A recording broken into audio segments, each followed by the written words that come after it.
E não é só para estudar que tem que ter motivação, não. Nessa época de crise, a preocupação das pessoas em manter os gastos em dia e conciliar ali, apesar da rotina do trabalho, né? Porque as coisas estão cada vez mais difíceis nas empresas, cortando custos, né? É motivo de muito estresse. E é possível se manter motivado e trabalhando, produzindo bastante nesses tempos difíceis de crise? Pois é, quem vai responder essa pergunta para a gente é o meu convidado que está aqui comigo, Fábio Fernandes, escritor e palestrante. Bom dia. Bom dia, telespectador.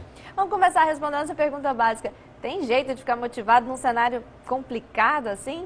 Fernanda, por incrível que pareça, tem um ditado que fala: me diga com quem andas que lhe direi quem tu és.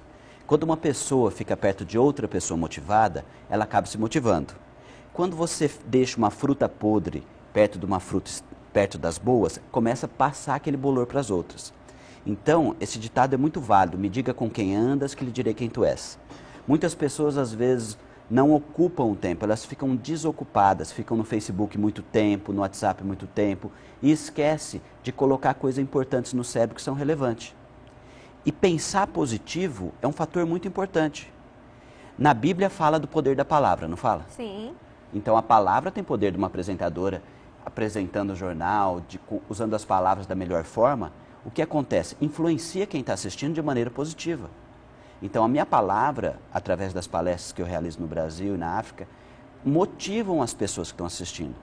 Então, assim, diante desse cenário de crise, né, como você disse, é complicado. Às vezes o clima em algumas empresas não está legal, teve demissão, enfim, teve redução, cortes, que dificultou ainda mais o dia a dia ali. Como é que o funcionário em si, ele lida com isso? Por exemplo, um colega de trabalho que às vezes está passando por um momento complicado, igual você falou aí, que isso influencia. Como é que um funcionário faz para lidar com tudo isso? Primeiro, se ele foi demitido, ele tem que entender que Deus está lá em cima regendo isso.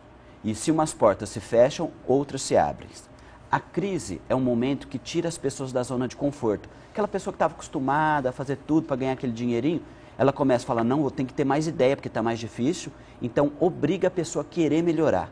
Que é o que as empresas buscam, mais capacitação, né? Porque mais hoje capacitação. Em dia, ninguém ocupa uma função assim, sempre tem uma cerejinha do bolo ali, você tem que ter um Claro. diferencial para se manter no mercado. Então, esse diferencial é o estudo, é a oração, independente da religião. Quanto mais você buscar Deus, busque o reino de Deus e tudo mais será acrescentado. Então as coisas vão ser acrescentadas na vida dessa pessoa quando ela começa a orar mais, ter fé, porque a oração é um pensamento positivo. Ninguém ora: meu Deus, me ajude a ficar mais pobre.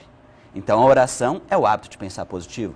Quer ver como a palavra tem poder? E só uma dúvida, e o gestor? Como é que o gestor lida com isso? Quando ele vê uma equipe desmotivada, qual que é o papel dele diante disso? O que ele deve fazer? Atitude. Porque se ele estiver motivado, ele vai influenciar a equipe. Se ele for um cara desmotivado, ele influencia todo mundo. Quer ver como que atitude influencia você que está assistindo? Se eu bocejar agora, dá vontade de você bocejar também que está assistindo. Se eu, conversando com você, Fernanda, eu limpar o cantinho do olho, dá vontade de você limpar. Minha atitude influencia a sua. Eu conversando com você, ou com o telespectador, ele tem vontade de limpar a boca também. Por quê? A atitude influencia, mas a palavra tem poder. Quer ver? Me responde bem rápido. Você e o telespectador. Que cor que é sua geladeira? Branca. O que a vaca toma? Leite. A vaca toma água. Eu Verdade. que influenciei você responder leite, porque minha pergunta Verdade. não dá tempo de pensar. Então, quando uma pessoa tem um filho e fala assim: você é muito teimoso, moleque. Ele grava o quê? Teimoso. Muito Você bacana, fala assim: seja mais obediente. Ele grava obediente.